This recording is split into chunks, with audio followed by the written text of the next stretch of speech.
If you're tired of these promos, supporters get the podcast early and ad-free. Just go to donate.bogosity.tv for the links to sign up.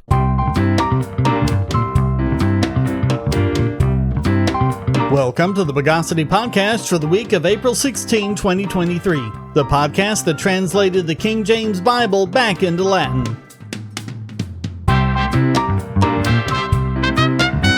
This is your host, Shane Killian. Let's fractionate the news of the bogus.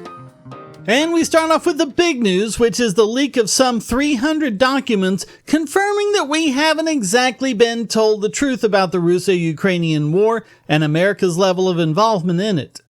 In addition, the leaks cover the recent protests in Israel over judicial reform to Iran's nuclear program.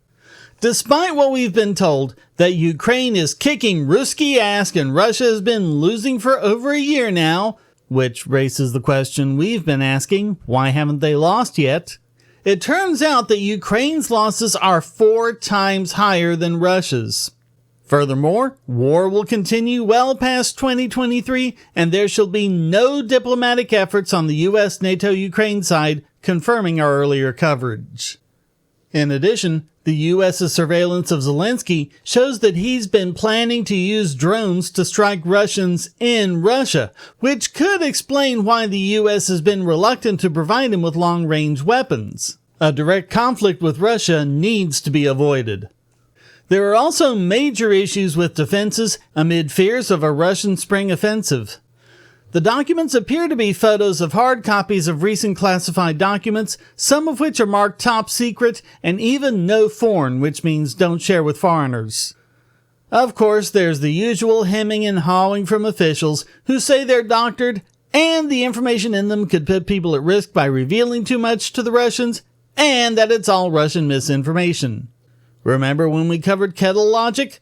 I never borrowed your kettle. And I returned it intact, and anyway, it was broken when you gave it to me.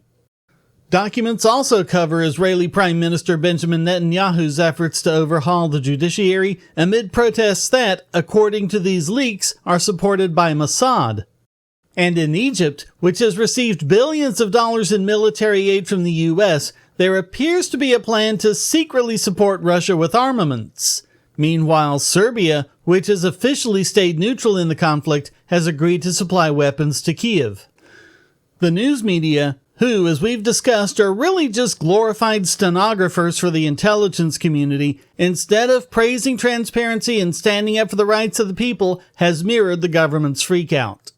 For example, the New York Times said the leaks were, quote, particularly damaging, officials say. Note the weasel words. They can always worm their way out of it by saying, oh, we didn't say it, we were quoting our sources. Of course, the New York Times didn't actually talk about the really damaging stuff. They talked about what the intelligence community has already acknowledged. Authorities have arrested 21-year-old National Guard Airman Jack Teixeira, although we don't as yet know his motives for the leak. But we can see how important they are, especially the possibility of Zelensky attacking Russians in Russia with US-provided armaments. Of course, that's exactly what any other leader would do in his situation, attack the enemy that's attacking them. But the fact that it's the US that's the main provider of arms could turn this into a hot war between the US and Russia, and that could be catastrophic for everyone. It's also important to see how Biden has said there are strict lines in the sand about what kind of military aid will be sent to Ukraine, and how he's repeatedly stepped over those lines. It's all about escalation and not about de-escalation. In fact, despite the fact that most of the world is calling for peace talks, in the US, that's presented as a fringe and even treasonous position. And since we now know that personnel from the US and other NATO countries are actually operating on the ground in Ukraine, including US Special Forces, that causes problems for international law. As for how they found the leaker, reprehensibly it was the news media that found him and gave that information to the FBI. Here's what journalist Glenn Greenwald said on Tucker Carlson tonight, and he said it so well, I'm going to let him have the last word. I can't think of an incident, Tucker, that reveals more vividly the real function of our nation's largest media corporations than what just happened here. If you're a real journalist, somebody who's devoted to transparency, shining a light on the most powerful government actors when they lie to the American people, and informing the public, you would be celebrating this person who stepped forward and risked his security to show his fellow citizens that the government was lying about this incredibly important war with a nuclear armed power, that we have actual troops deployed on the ground in Ukraine. There's going to be no diplomatic resolution through at least 2023, that Zelensky is planning on using our weapons to strike deep into Russia, which we were told would never happen, risking escalation. He did the job of what journalists claim to do, which is showed the public the truth. If you work for the intelligence agencies, you would be furious at this person. You would hate him because he revealed that you just lied. He exposed the truth about what you were doing. What's amazing is the New York Times, the Washington Post, all the people who were at that Pentagon briefing today think the way the CIA and the Pentagon think. They hate this person. It was the New York Times and the Washington Post that did the FBI's work and found the leaker and led the FBI to him. They're demanding that he be punished. They're demanding that the government clamp down and keep things more and more secret. What kind of journalist would ever do that, would want to see a leaker exposed and punished and then demand that the government keep even more secret? But that is what these media corporations are there to do. They love leaks when the CIA and Homeland Security tell them to leak. That's when they disseminate propaganda to the public, like they did during the Trump years when they leaked the transcript between Michael Flynn and Ambassador Kislyak, the most serious kind of leaking crime. The Washington Post did that. Nobody looked for that leaker. Nobody cared. Everybody cheered because it served the interests of the security state. It's amazing that these journalists are on the side of the government and will actually hunt down the leaker and demand that he be punished even more. If you look at the history of the most important journalism stories, it's exactly insiders like Daniel Ellsberg sees that the government is lying to the American people about the war in Vietnam, saying we're winning when in reality, privately, they're saying we're losing, and he goes and he shows the American people the truth. Or Edward Snowden, who heard James Clapper falsely deny the NSA was spying on American people. He had the evidence in his hand and he risked his security to show the truth. Same things WikiLeaks did. This is what you celebrate in journalism. Our journalists, meaning the media corporations, hate this because they actually work for their government. That is their true allegiance.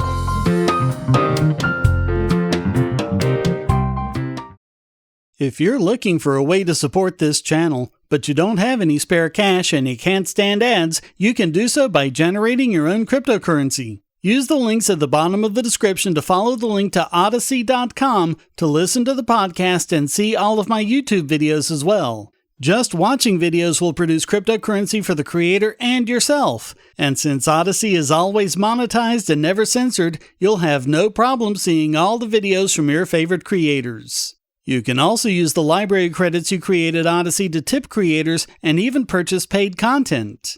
Earn library credits through various rewards, including daily view rewards and the number of shares and invites. And you can interact with creators in all sorts of ways, including like and dislike, comment, boost a post by supporting it, repost it, and share to other sites, all while earning crypto for the creator. Easily monetize yourself and your favorite creators using cryptocurrency without advertising. Use the link below to visit this channel on Odysee.com and see many of your other favorites there as well. Okay, now some good news. A New York judge has ruled that the state's red flag law is unconstitutional. It's actually called the Extreme Risk Protection Order. Extreme is meant to apply to risk, but it should apply to the order itself. And it allows law enforcement to seize a person's firearms even if they're not even accused of a crime. If a police officer, DA, family member, school administrator, angry neighbor, online prankster, or basically anyone really, files a petition saying they pose a risk of harm to themselves or others, police, without even getting a warrant or showing probable cause, can come seize their firearms. It's not even about them being in any kind of planning stages, which would still be unconstitutional. It's that someone alleges that they're likely to commit harm at some unspecified point in the future. In other words, it's pre-crime. That's exactly what happened to Corey J. Monroe. His neighbor claimed, without any evidence, that Monroe pointed a shotgun at him during a dispute. Monroe denied the allegation, but he was subject to the red flag law and had his gun seized because a Middletown Police Department officer chose to believe the neighbor. Orange County Judge Craig Stephen Brown was asked by Monroe's attorney, Brittany Kessler, to consider the legality of the law. Brown agreed the law was unconstitutional and vacated the red flag order. He ruled, under Mental Hygiene Law Section 9.39, a person's liberty rights cannot be curtailed unless a physician opines that the person is suffering from a condition likely to result in serious harm. Further, in order to extend any such curtailment of liberty beyond 48 hours, a second doctor's opinion must be obtained, and such opinion must be consistent with the first doctor's opinion. Absent from New York's red flag law is any provision whatsoever requiring even a single medical or mental health expert opinion providing a basis for the order to be issued. New York's red flag law, as currently written, lacks sufficient statutory guardrails to protect a citizen's Second Amendment constitutional right to bear arms. Second Amendment rights are no less fundamental than Fourth Amendment rights, the right to liberty, and must be provided the same level of due process and equal protection. Oh, and by the way, the procedures to determine whether one's guns can be seized are ex parte. That means that the accused has no right to participate in the proceedings or even be informed that they're happening. Quote, in order to pass constitutional muster, the legislature must provide that a citizen be afforded procedural guarantees, such as a physician's determination that a respondent presents a condition likely to result in serious harm. Since this standard is required to prevent a respondent from being deprived of fundamental rights under the Mental Hygiene Law, then anything less deprives a citizen of a fundamental right without due process of law. This court declares the law to be unconstitutional. Monroe was also able to beat the charge of pointing a firearm at his neighbor. Kessler has said she's filed similar petitions on behalf of other individuals who have had their firearms taken. So far, all of the rulings have been similar. She said, quote, I strongly believe in protecting citizens' constitutional rights, and that statute, the red flag laws, do not do any such thing.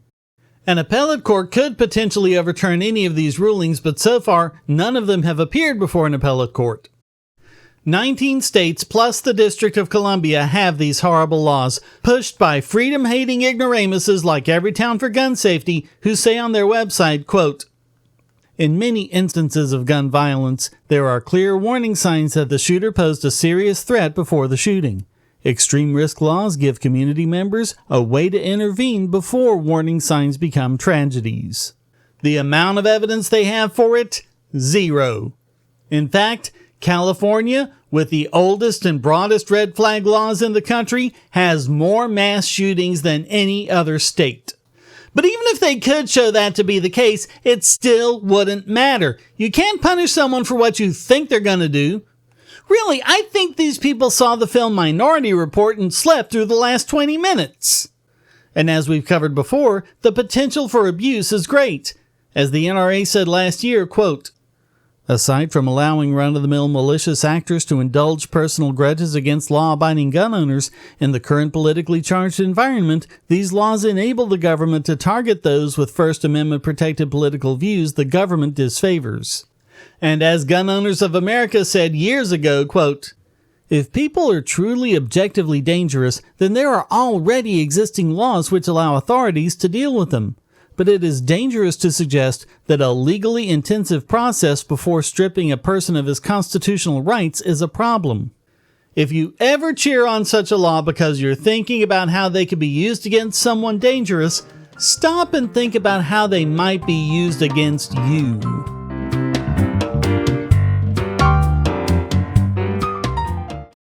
If you're on the Wi-Fi in a coffee shop or hotel, anyone on that network can get your traffic. Do you really trust all of those strangers? For that matter, do you really trust your ISP? A VPN can protect you from prying eyes, disguise your location, and even foil government censors. It's essential in this day and age, so go to vpn.bogosity.tv and you'll be taken to BoxPN. Starting at just $2.99 a month, you can get unlimited high-speed connections to VPN servers all over the world, and they don't log connections, so your privacy is assured. Traveling abroad, just VPN home, and don't worry about what those other governments are doing. Back at home, stop your ISP from traffic shaping and messing with the quality internet access you're paying good money for. You can connect from multiple machines at once, including your smartphone or tablet, and it supports all the secure standards, including OpenVPN and SSTP. Bypass censors and surveillance with your own secure VPN connection. Go to vpn.bogosity.tv.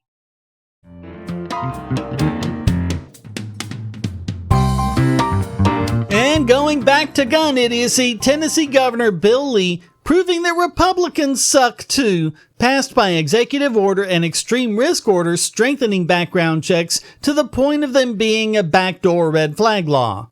Apparently, he just didn't want to wait for the state legislature to pass it, so he decided to bypass the separation of powers that are inherent to our republic. He bleated, quote, "Our current law is proven and effective in many circumstances, especially with regards to domestic violence. But this new, stronger order of protection law will provide the broader population cover, safety from those who are in danger to themselves or to the population." He passed the executive order in response to the Nashville school shooter who was under care for an emotional disorder and hid weapons at their parents' home. Lieutenant Governor Randy McNally voiced his support for the bill, but not before lying to try and pander to his base. Quote, "I support the Second Amendment unequivocally and believe that a law-abiding armed citizenry is the greatest defense against criminality and tyranny. But I also believe we must take steps to ensure those experiencing mental health crises do not have access to weapons that can be used in mass casualty events." Either he doesn't realize how he's blatantly and fundamentally contradicted himself, or he hopes you don't. At least he hopes you don't understand what the word unequivocally means, because equivocate he did. Quote, "I believe it is possible to protect the constitutional rights of law-abiding gun owners while keeping guns out of the hands of people experiencing severe mental health crises." Yeah, well, some people believe it's possible for a giant monster to live in Loch Ness. Check out my video, Mental Illness and Violence. That's the result of months of research that these yokels clearly haven't done, showing that there simply is no mental health diagnosis that shows that someone is more likely to commit an act of violence. It's just way too individualized, which means the law should be individualized too. But that's already the case. You can already show by the testimony of a mental health professional who has properly examined the person that someone should be under such and such restriction due to their mental illness, just like the judge in the last story pointed out in New York. Of course, the defendant gets to make his case too, with competent legal representation arguing for his rights, and the other side has to prove it. But doing it this way, it's not even a red flag law. It's moving any mental health diagnosis into the background checks for gun purchases and taking their rights away with no legal procedure whatsoever. Lee said, quote, "We should be encouraged that there is a moment in time where people can come together and get something done." Yeah, except that every time politicians do get something done, it's seldom anything good.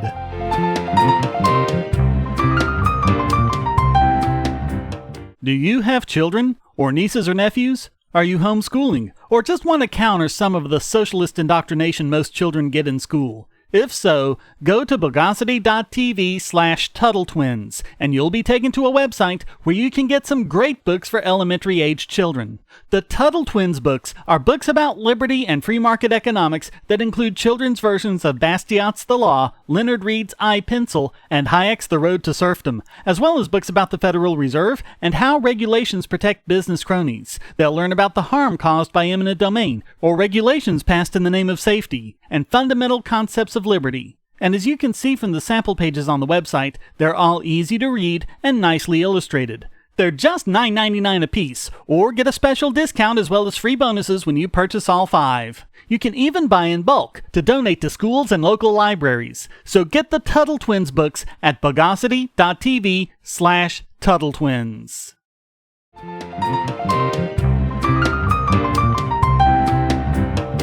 And now it's time to unilluminate this week's biggest bogon emitter. And this week it goes to the New York Times for basically going against everything journalism is supposed to be. They're trying to blatantly rewrite history, in particular, the history of how Edward Snowden revealed the United States breaking the law to spy on American citizens without a warrant. Not once, but twice. The first is from Michael Crowley, who is a diplomatic correspondent with our Washington bureau. He screeched on Twitter, quote, "The 2013 Snowden leaks forced President Obama to work the phones with furious allies. One canceled a state visit. This time, the response has been muted." Yeah, he's trying to say that Snowden merely revealed the U.S. spying on foreign countries. In the story itself, he wrote, Mr. Obama acknowledged the damage during a meeting in February 2015 with the German leader, telling reporters as they sat together in the Oval Office that there was no doubt that the Snowden revelations damaged impressions of Germans with respect to the U.S. government and our intelligence cooperation. He also mentions a 20-minute phone call Obama had to make to calm down Brazilian President Dilma Rousseff, who later said he'd committed, quote, "an affront to the principles that should otherwise govern relations among countries, especially among friendly nations." Yep, it's all about foreign spying, which Snowden specifically said he didn't want revealed. And it should be said that Glenn Greenwald, Laura Poitras, and the others at The Guardian he gave them to didn't. The New York Times did that on its own when they were entrusted with a portion of the documents. So they went directly against Snowden's wishes and then said that was the only thing Snowden wanted. Oh, they also didn't mention that the Ninth Circuit Court of Appeals ruled that the warrantless wiretapping Snowden revealed was illegal. Greenwald responded in a retweet, quote, "Holy shit. This NYT News article by Michael Crowley has 2 gigantic, glaring factual errors in the first 3 paragraphs. 1. Snowden didn't give the archive to WikiLeaks for publication, but rather to me and Laura Poitras. 2. The Merkel story didn't come from the Snowden archive." So what Crowley was talking about wasn't even a part of the Snowden documents to begin with. And as a reply tweet proves, the false information was still up 12 hours later, even after other journalists pointed out the error. Greenwald tweeted, "Of course all journalists and outlets make minor errors, but these are major. No journalist has any business writing about the Snowden reporting if they believe WikiLeaks published it. That's just massive ignorance that made it through all their editors." The story was stealth edited to remove the falsehoods without retracting or even acknowledging them. Greenwald tweeted, "Just now, the New York Times silently deleted its false statements from the article without bothering to add a correction, an editor's note, or any other indication that this happened. Just a stealth edit after these errors were up for more than 12 hours, as if it never happened." And we were never at war with Eurasia.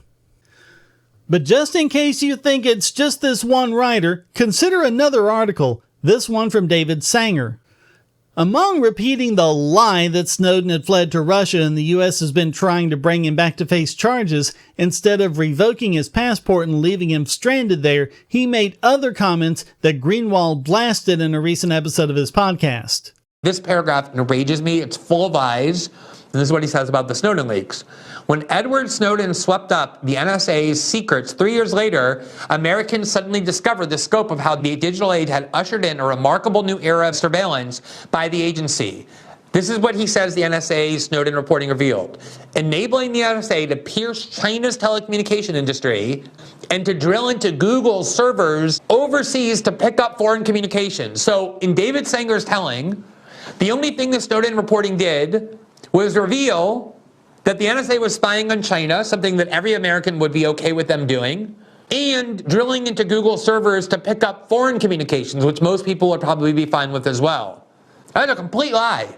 The crux of the Snowden reporting showed how the NSA was spying on the conversations of American citizens, the telephone activities of Americans, to the point that courts were able to rule them unconstitutional, as I said earlier. But again, if you work for the NSA, this is what you would want people to think the Snowden reporting was about. He's counting on the fact that it's been 10 years and people don't remember. So he's just rewriting history.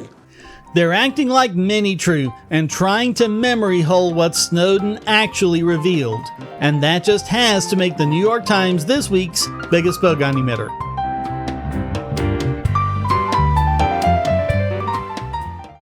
I want to tell you about the eyeglasses I've been wearing for years. As people can see on my videos, I have a very strong prescription, which makes glasses more expensive, especially when I need computer glasses, reading glasses, prescription sunglasses, and most expensively, progressive lenses for general everyday wear. To save money while still getting quality glasses, I get them from Firmoo. In fact, I just got a pair of progressives with high-index aspherical lenses and a nice pair of frames my wife loves for just over $100. It would have been $500 to get them through my eye doctor. Not only do they look good, the glasses are durable. I've worn many pairs for several years without problems. All orders come with a 30-day return policy, a 3-month warranty, and one-on-one customer service. Go to Firmoo, that's FIRMOO.Bogosity.tv anytime you need quality glasses at a low price. Once again, that's Firmoo.Bogosity.tv.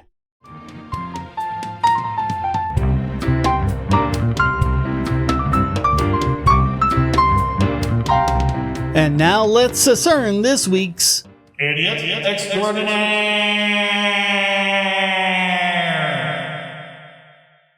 And the Republicans are just not doing well this week. Arkansas Governor Sarah Huckabee Sanders has signed into law a minimum age requirement for social media. How it's to be enforced is anyone's guess. The Social Media Safety Act is passed in the name of protecting teens online by supposedly giving parents more control over how their kids use social media. It does this by requiring an age verification, as if those have ever worked, and if the user is determined to be under 18, it requires parental consent before creating an account. Because there's just no way to fake that, and parents are totally better at using technology than their kids. Of course, what it will do is destroy privacy even further, make user data less secure, and infringe on basic human rights.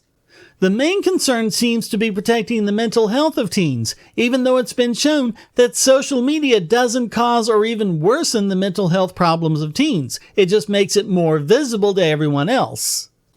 Of course, politicians fell all over themselves, putting in their favorite loopholes: cloud storage, cybersecurity, educational platforms. All sorts of media companies are made exceptions. Even social media sites are exempted if it provides the company less than 25% of their revenues. Basically, it's aimed at TikTok.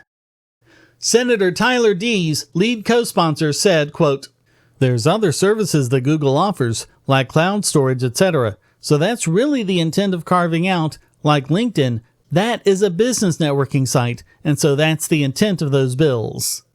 The LinkedIn exemption is for sites that provide, quote, career development opportunities, including professional networking, job skills, learning certifications, and job posting and application services." It's not even clear if YouTube is subject to the restriction, since cloud storage and content delivery makes a lot of money for Google, and YouTube is a money loser. On the other hand, YouTube is a distinct company within Google.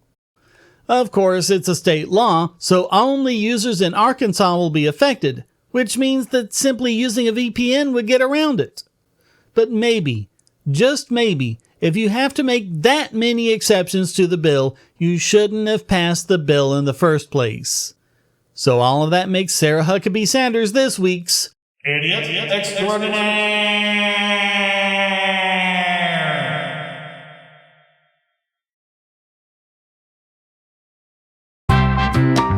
Well, that wraps up this "Thank You, I Knew I Could Con You" edition of the Bogosity Podcast. I hope you enjoyed it. If you did, please go to donate.bogosity.tv for several ways to support, and discord.bogosity.tv to join the discussion.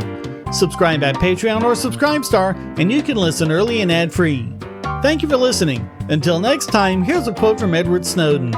"There is something miserable in the figure who enjoyed in their youth the freedom of speech, but from the comfort of age seeks to deny it to others, some deformity of the soul."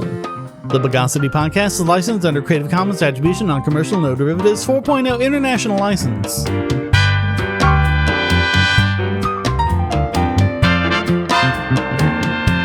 Bogosity.